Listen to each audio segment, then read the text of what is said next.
guys to another boring video, and today yung video natin na to is para lang sagutin yung sa nagtanong nung nakaraan kung saan ko kinukuha itong mga units natin. So currently, meron tayong apat na units dito, isang Euro 175, isang Euro 125, isang SYM or SIM bonus, and isang Keyway icon na scooter. Alright? So, to answer yung question, saan ko to kinukuha, kinukuha ko lang ang mga units natin sa kasa. So, dito sa lugar namin, maraming mga branches, yung distributor ng Euro, SIM, at saka Keyway. So, ayun, doon ko lang sila kinukuha. Kasi before, kumukuha din ako ng unit sa mga tao lang. Or sa mga tao, sorry sa lang. Kumukuha ako sa mga tao na binebenta nila yung mga units nila.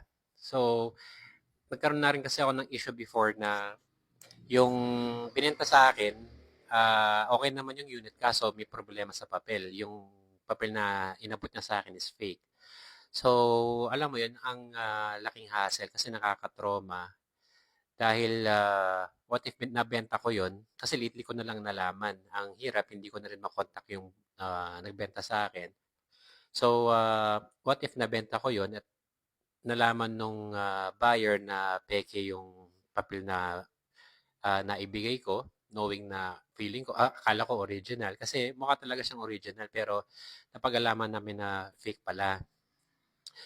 So, ayun, that time, syempre, experience yun sa akin. Natuto akong kumilatis ng mga papel ng motor.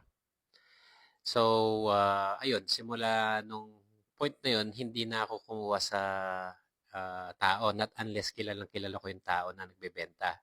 At alam ko yung history ng motor niya. Pero other than that, kumukuha lang ako sa kasa. Alright? So, ang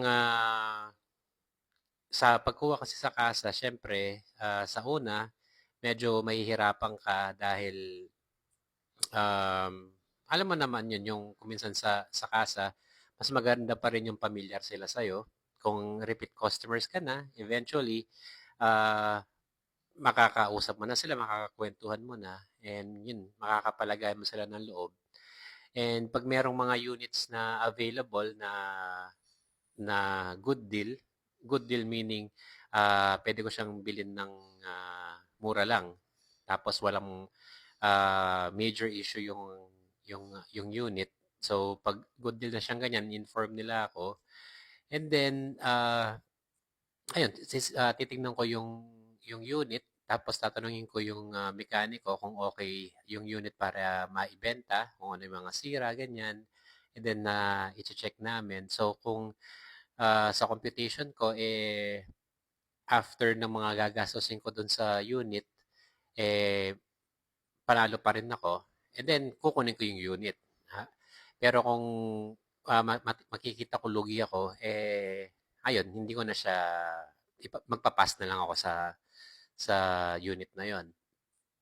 So, ito nga, sa una medyo mahirap kasi syempre pagpunta mo doon, i-entertain ka naman nila, mababait naman yung sa kasa. Pero pagdating kasi kung plano mong kumuha ng mga unit sa kasa and gagawin mo siyang pang-business mo, yung magba-buy and sell ka ng mga units, medyo mahirap sa una.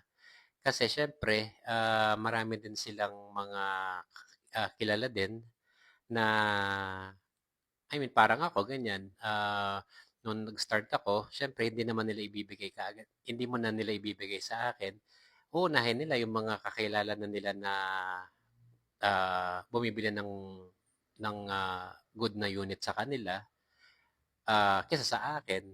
Pero through the years, kasi syempre ilang taon na rin ako nagbabayad sell ng motor and um, repeat customers na ako dun sa mga branches nila. So, naging pamilyar na kami sa isa't isa. So, ayun, ginagawa ko, every now and then, pumapasyal ako sa mga branches, ganyan. Titingnan ko kung merong available. And pag may natsyempohan ako, kasi hindi naman araw-araw meron, kung minsan sa isang araw, sa isang linggo, 2 weeks, walang, kahit meron silang mga repo, pero medyo mataas yung presyo nila, ah, ayun, hindi ko kukunin, maghihintay pa rin ako, lipat ako sa ibang branch, titignan ko kung merong goods dun na kaya ng budget ko. So pag wala, edi the following day or sa susunod naman pag may oras akong pumasya sa branch. So ayun nga, tiyagaan lang din. And huwag mo lang din aasahan madalas yung mga employees nila na lagi ka lang kokontakin. Siyempre, nandun sila para magtrabaho and busy din sila sa mga ginagawa nila doon. Una nila yung trabaho nila before ako, di ba? So, responsibilidad ko pa rin, since ako yung may kailangan, ako yung pupunta doon sa branch para tumingin ng mga motor. So, ayun nga, yun lang yung sagot para doon sa nagtanong before na kung saan ko kinukuha itong mga units na binebenta natin. Okay, sana nasagot ko yung tanong. And kung may mga questions po kayo, don't feel or feel free to comment lang po dyan sa may comment section natin.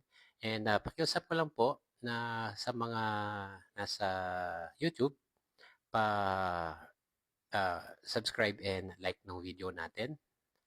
Or I mean, pa-like ng video natin and subscribe po sa channel. And then po sa TikTok, pa-follow and pa-like na lang po ng video. Maraming po salamat and God bless po sa lahat.